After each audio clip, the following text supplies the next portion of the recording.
in indigenous peoples who looked at the sun as their teacher, but knew they had a relationship with the sun, and thus when they had children, they told them, you have a relationship with the sun.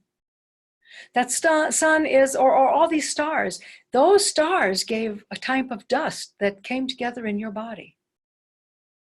And there were people, indigenous livers on the land, is that the way you say? People who lived on the land and not in these great structures that separate them from nature. In some ways it was harsher because you were exposed to more elements in those days. But perhaps you had a greater sense of the power of nature and how important it is. When the rains came, you got wet. Sometimes you got pretty cold, especially if the wind was blowing at the same time.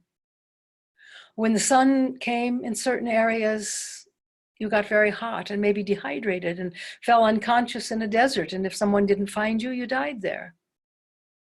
But there is a way of being in relationship to nature that is very powerful because, as I said, nature is the face of God. What humans do is this kind of crazy thing, like, well, I don't like deserts, I like lush rainforests. So they want to cling to just part of it, but it's all the face of the divine. And it isn't that the divine is mad at you if you happen to be in a desert and feel suddenly very physically parched. It's just that you're exploring some part of the divine.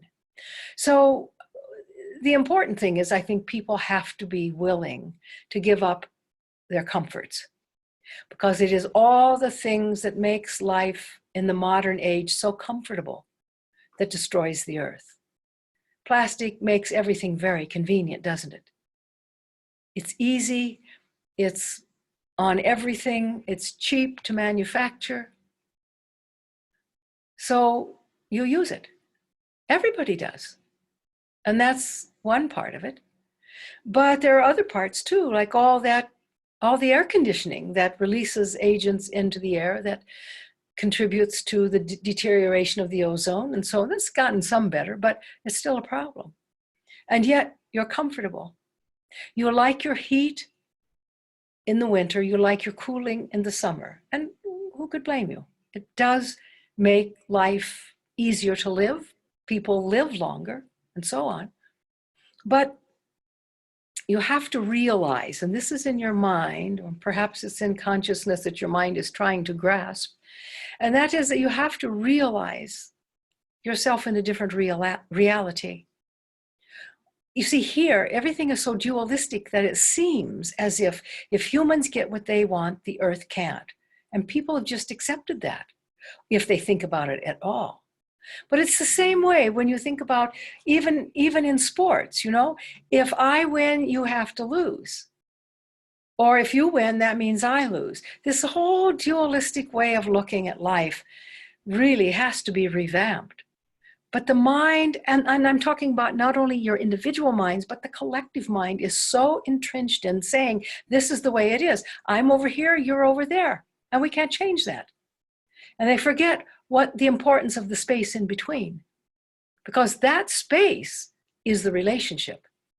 The relationship's not in your mind. You think it is, but it's not. It's in the space. How you treat that other person, what kind of energy you send to that person. And if you're in the same room, relating is easy. If you're around the world, perhaps not so easy. But you have to treat the spaces, the emptiness, you might say, and not just be stuck on the substance of everything. And I know that's a lecture for maybe 2 or 3 times, but I'm going to leave it there, and I'm going to ask all of you to kind of wrestle with those ideas and ask yourself, what would I be willing to give up if we can have a cleaner, wholer, safer earth? Because it has to come to that, doesn't it? It has to come to that.